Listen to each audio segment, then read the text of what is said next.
Welcome to the Tech Egg. Don't get scrambled. Enjoy the video. You must have the device passcode and current Apple ID password ready. Start now.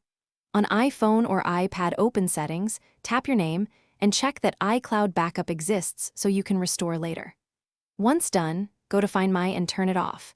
You'll be asked for the Apple ID password to disable activation lock.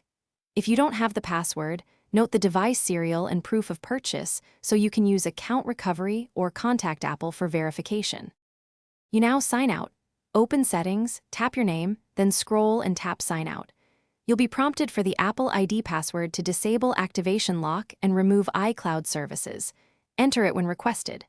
Next, choose which data like contacts or calendars you want to keep locally on the device and toggle those options.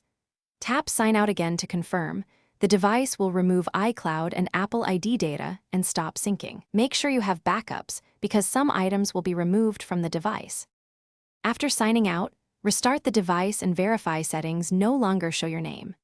If you plan to sell or hand over, perform a full reset via Settings General Transfer or Reset, erase all content and settings to remove any residual links.